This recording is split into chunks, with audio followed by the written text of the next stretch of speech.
Hi viewers, thank you for clicking this video. It's me Ruhul Amin, and in today's video I am talking about silent letter E and F. Silent letter E, when E comes at the end of the word and before it there is only a long vowel sound, then it becomes silent. সম্মানিত দর্শক মণ্ডলী, আজকে আপনাদের সম্মুখে silent letter ই এবং F নিয়ে আলোচনা করব। কখন লেটার ই সাইলেন্ট হয় এবং এফ সাইলেন্ট হয় সেটা আজকে আলোচনা করব। বিশেষ দ্রষ্টব্য যে এফ, এই যে লেটারটি রয়েছে, এফ এর কোনো সাইলেন্ট কোনো ওয়ার্ডে পাওয়া যায়নি, অতএব এই জন্যই এখানে এফটাকে আমি টেনে নিয়ে এসেছি, যেহেতু এফ এর কোনো সাইলেন্ট লেটারই হচ্ছে না, কোনো শব্দে খুঁজে পাওয়া যাচ্ছে না। অতএব প্রত্যেকটা শব্দে আমরা দেখতে পাই এফ মানে সাইলেন্ট থাকে না, ওটাকে উচ্চারণ করতে হয়।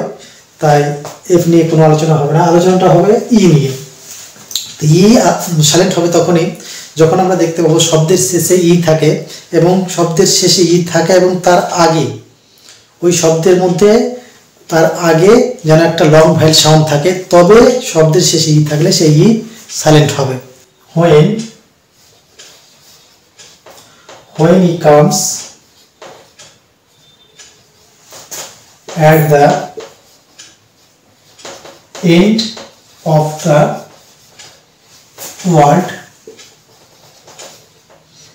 and before it there is only a vowel sound, then it becomes silent. তাহলে সূত্র অনুসারে আমরা বুঝতে পারলাম যে শব্দের শেষে ই যদি থাকে এবং ই এর আগে যদি কোনো লং ভ্যাল সাউন্ড থাকে ওই শব্দের মধ্যে, তাহলে ই সাইলেন্ট হবে, তাছাড়া কিন্তু ই সাইলেন্ট হবে না। এই যে শব্দগুলোতে আমরা দেখতে পাচ্ছি শব্দের শেষে ই আছে, শব্দের শেষে ই আছে, কিন্তু প্রত্যেকটা ই এর এখানে কিন্তু উচ্চারণ হচ্ছে, মানে এস এইচ এ তালব্য ই এবং সি, এটা হচ্ছে সি, তার মানে ই এর উচ্চারণ আছে, ই হস্যই হচ্ছে, ই হস্যই হি, বি, থি, দি এন্ড উই, প্রত্যেকটা জায়গাতে এখানে কিন্তু ই এর সাইলেন্ট মানে মানে উচ্চারণ আসছে, প্রনাউন্সিয়েশনটা হচ্ছে। কিন্তু ফর্মুলাতে আমি বলেছি ই তখনই সাইলেন্ট হবে when he comes at the end of the word, মানে শব্দের শেষে যখন ই আসবে এবং তার আগে কোনো একটা লং ভ্যাল সাউন্ড আসবে, তখন কিন্তু ই সাইলেন্ট হবে। যেমন মেক, এই যে এখানে তৈরি হলো মেক, এখানে ইটা কিন্তু সাইলেন্ট হয়ে গেল, এখানে এম এম আর এর লং ভ্যাল সাউন্ড হচ্ছে একার আর কে ক, ই এখানে কিন্তু সাইলেন্ট হয়ে গেল। তো ওটাই আমি ফর্মুলাতে লিখেছি যে শব্দের শেষে যদি ই থাকে, কোনো শব্দের শেষে যদি ই আসে এবং তার আগে যদি লং ভ্যাল সাউন্ড আসে, তবেই কিন্তু ইটা সাইলেন্ট হবে, তাছাড়া কিন্তু না। মানে এটা সিঙ্গেল ই এর ক্ষেত্রে, যে শব্দের সিঙ্গেল ভ্যাল ই আছে সেখানে কিন্তু এটা অ্যাপ্লাই করা যাবে না, ফর্মুলা কিন্তু অ্যাপ্লাই হবে না।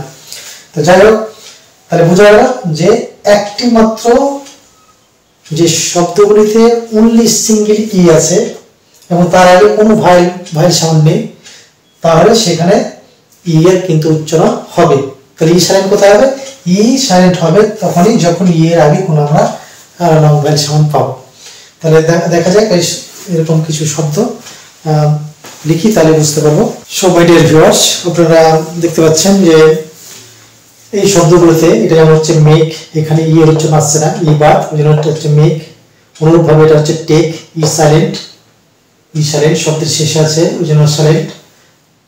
তারপরে এখানে এটা শব্দ যদিও হবে না কারণ ই নেই, আমাদের আলোচনা হচ্ছে শব্দের শেষে যেন ই থাকে, এটা যেমন গিভ, গিভ এখানে ইয়ে একার হচ্ছে না, যদি এটা ইয়ে উচ্চারণ আসতো তাহলে এটাতে গিভে হতো, কিন্তু আমরা এটাকে কোনোদিন গিভে উচ্চারণ করি না, এটা হচ্ছে গিভ, অর্থাৎ ই এখানে সাইলেন্ট। তারপরে এটা হচ্ছে রাইস, এটা রাইসে না রাইস, এই যে রাইস আমি বানান করে লিখে দিয়েছি রাইস, এখানে ই সাইলেন্ট হচ্ছে। এটা হচ্ছে কাইট, ই সাইলেন্ট। তারপর হচ্ছে নোট, ই সাইলেন্ট। তারপর হচ্ছে ভোট, ই সাইলেন্ট। তারপরে হচ্ছে ফেস, ই সাইলেন্ট। রাইট, রাইট লিখে দিয়েছি, রাইট ই সাইলেন্ট, তারপর হচ্ছে সাইড ই সাইলেন্ট। এখানে আমরা প্রত্যেক থেকে দেখতে পাচ্ছি ই এর আগে একটা ভয়েল আছে, ইউ এর আগে একটা লং ভয়েল আছে, ই এর আগে, ই এর আগে প্রত্যেকটাতে কিন্তু একটা ই এর আগে ভয়েল আছে, অর্থাৎ লং ভয়েল সাউন্ড আছে। এগুলো কিন্তু লং ভয়েল সাউন্ড। এই লং ভয়েল সাউন্ড যদি থাকে ই এর আগে, তবে আমরা ই কে পাচ্ছি, সাইলেন্ট পাচ্ছি।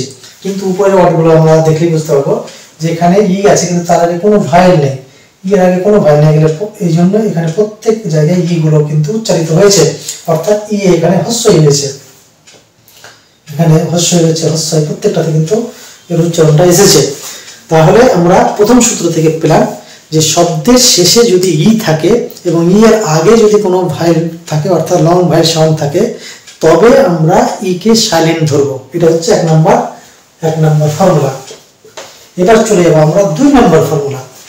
2 নম্বর ফর্মুলাতে কি আছে, অর্থাৎ যারা টেন্স করেছি, টেন্সে আমরা দেখতে পাই যখন মেন ভার্বের ফর্মগুলোকে সেকেন্ড ফর্মে নিয়ে যায়, অর্থাৎ পাস্ট টেন্সে নিয়ে যায়, সেই ধরনের ভাগগুলোকে জানি আমরা দুটো ভাগে ভাগ করা হয়েছে, রেগুলার এবং ইররেগুলার।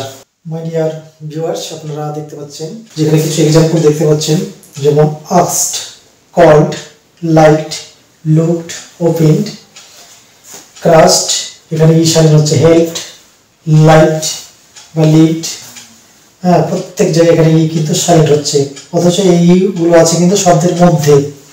তাহলে এটা কেন হলো?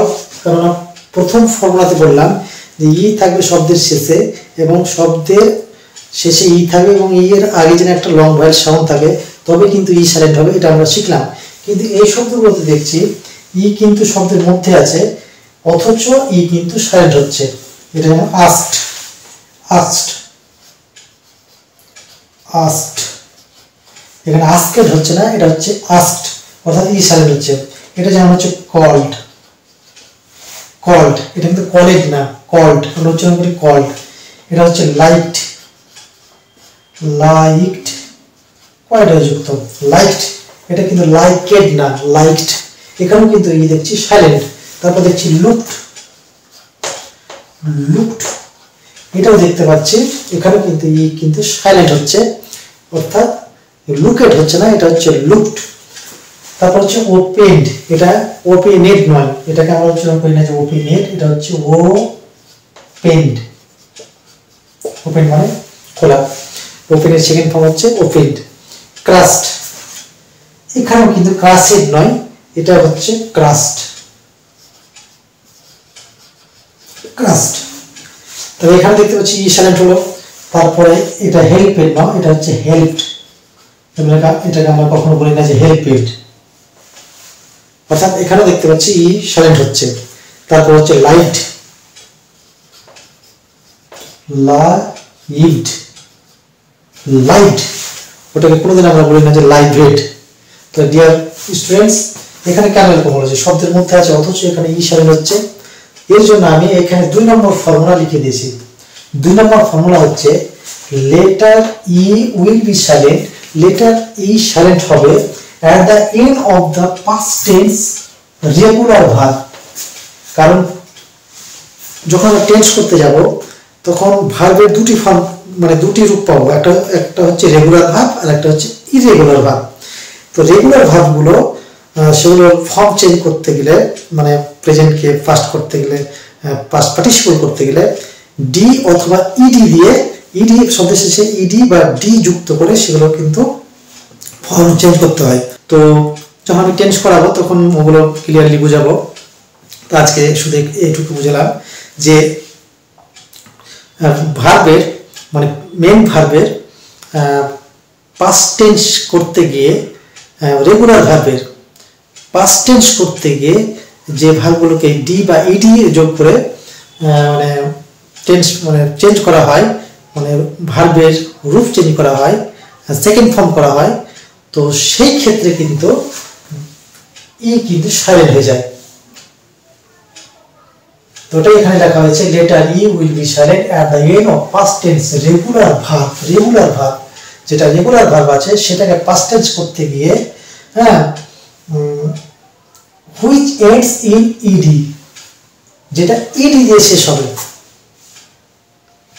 ই ডি দিয়ে যদি শেষ হয় তাহলে সেখানে আমরা উচ্চারণ করব ই কে সাইলেন্ট হিসেবে, আমরা ই উচ্চারণ করব না, ই হয়ে যাবে সাইলেন্ট। ওই জন্য এটা হচ্ছে asked, called, liked, looked, open, crossed, এগুলো প্রত্যেকটা হচ্ছে মেন ভার্ব, মেন ভার্বের সেকেন্ড ফর্ম। হ্যাঁ, এগুলো হচ্ছে রেগুলার ভার্ব, ইডি বা ডি যোগ করে এখানে ই করা হয়েছে, ভার্বগুলোকে এর ফর্ম চেঞ্জ করা হয়েছে। এই সব ক্ষেত্রে কিন্তু ই সাইলেন্ট থাকবে, অর্থাৎ ই এর কোনো প্রনাউন্সিয়েশন হবে না। তাহলে সেকেন্ড ফর্মুলা পেয়ে গেলাম, letter E will be silent at the end of first tense regular verb which ends in ED. কিন্তু এখানে একটা ব্যাপার আছে, তো এই ফর্মুলাটা কিন্তু সব ক্ষেত্রে কিন্তু সব ভার্বের ক্ষেত্রে কিন্তু অ্যাপ্লাই করা যাবে না। কোন কোন ভার্বের ক্ষেত্রে? যে সকল ভার্বের ক্ষেত্রে দেখব ভার্বের শেষে ডি অথবা টি আছে, আগে থেকে ডি অথবা টি যুক্ত শব্দে বা রেগুলার ভার্বের শেষে যদি ইডি দিয়ে মানে ফর্মটাকে চেঞ্জ করা হয়, সেই ক্ষেত্রে কিন্তু এর উচ্চারণ হবে। যেমন একটা এক্সাম্পল দিলে বোঝা যাবে, যেমন ওয়ান্ট, ওয়ান্ট এটা হচ্ছে একটা রেগুলার ভার্ব। এই ভার্বটাকে মানে সেকেন্ড ফর্ম করতে গেলে এর সঙ্গে লাগাতে হবে ইডি।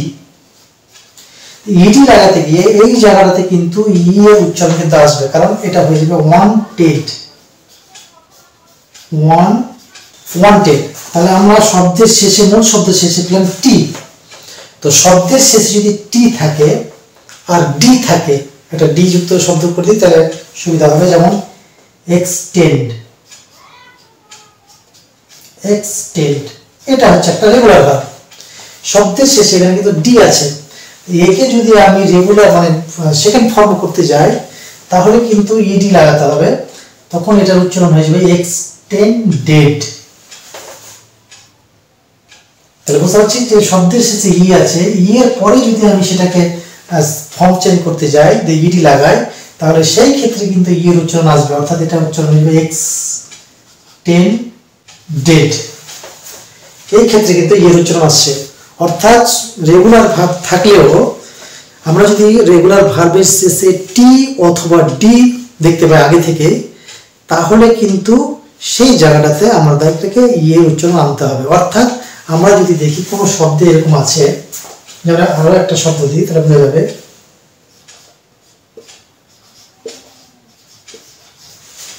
এই যে শব্দটা, এখানে আমরা ই কে উচ্চারণ করবো না করবো না, তাহলে এই কে উচ্চারণ করবো কি করবো না এটা জানতে গেলে আমাকে ইডি এর আগে দেখতে হবে শব্দের শেষে কি আছে। দেখতে পাচ্ছি এখানে ডি, ফর্মুলা কি পাচ্ছি আমরা, যে রেগুলার ভার্বের শেষে যদি ডি পাওয়া যায়, অর্থাৎ ইডির আগে যদি ডি অথবা টি থাকে, তাহলে সেই ক্ষেত্রে কিন্তু ই এর উচ্চারণ আমাদেরকে আনতে হবে, অর্থাৎ সেখানে কিন্তু ডি এর মানে ই এর প্রনাউন্সিয়েশন হবে। তাহলে এই ফর্মুলাটা সেখানে কাজ করবে যে letter E will be silent at the end of first tense regular verb which ends in ED, যেটা ইডি দিয়ে শেষ হবে, কিন্তু মানে ইডি দিয়ে যেন মানে ভার্বটা হয় লাস্টে, তার আগে ইডির আগে যেন টি না থাকে, অর্থাৎ অথবা ডি না থাকে। এই টি আর ডি যদি না থাকে ইডির আগে, তাহলে আমি সেখানে ই কে সাইলেন্ট হিসেবে মানে গ্রহণ করব এবং ই কে সাইলেন্ট করে শব্দটার উচ্চারণ করব। তো ডিয়ার ভিউয়ার্স, তাহলে আশা করি বুঝতে পারলে যে ই এর আমরা দুটি ফর্মুলা পেলাম। ই কোথায় সাইলেন্ট হয়? ই প্রথম সাইলেন্ট হচ্ছে যে ই শব্দের যদি শেষে থাকে আর তার আগে যদি একটা লং ভয়েল সাউন্ড থাকে, তাহলে ই কে আমরা সাইলেন্ট ধরবো। আর সিঙ্গেল ভয়েলের ক্ষেত্রে কিন্তু এটা ফর্মুলা অ্যাপ্লাই হবে না। আর দুই নম্বর ফর্মুলা যেটা পেলাম যে ই সাইলেন্ট হবে, এটা শব্দের শেষে যদি থাকে কোনো রেগুলার ভার্বের পাস্ট টেন্স করার ক্ষেত্রে, রেগুলার ভার্বের শেষে যদি ইডি থাকে আর ইডির আগে যদি টি বা ডি না থাকে, তাহলে ওই সকল ভার্বের ক্ষেত্রে ই কে আমরা, ওই সকল শব্দের ক্ষেত্রে ই কে আমরা সাইলেন্ট ধরবো। তো যাই হোক, আশা করি বুঝতে পেরেছেন এই ভিডিওটি। আর যারা একবার বুঝতে পারেন না, ওনারাকে রিকোয়েস্ট করবো আপনারা ভিডিওটাকে বারবার দেখবেন, প্রথম থেকে শেষ পর্যন্ত রিপিট করবেন, তাহলে আশা করি বুঝে যাবেন। তো এখান থেকে এই ভিডিও শেষ করলাম। আর এফ এর কথা তো আমি বলে দিলাম যে এফ এর কোনো মানে সাইলেন্ট নেই, যে কোনো শব্দে যদি এফ থাকে তাহলে এফ কে উচ্চারণ করতে হবে, উপায় নেই, কারণ এফ এর সাইলেন্টের ওয়ার্ড কিন্তু খুঁজে পাওয়া যায় না। তো যাই হোক, এখান থেকে তাহলে ই এবং এফটা শেষ হলো। এর পরবর্তী ভিডিও আমি করব জি। এফটাকে এই ভিডিওতে এই জন্যই আনলাম যেহেতু এর কোনো সাইলেন্ট নেই, তো আপনারা আবার এফ খুঁজে বেড়াবেন যে এফ এর ভিডিও কই, তো সেটার অ্যান্সার এখানেই হয়ে গেল। এফ এর কোনো সাইলেন্স লেটার নেই কোনো শব্দে। তো এখান থেকে সকলের সুস্বাস্থ্য কামনা করে এবং পরবর্তী ভিডিও দেখার জন্য আপনাদের আমন্ত্রণ রইল। আমি এখান থেকে ভিডিওটি শেষ করছি। ধন্যবাদ।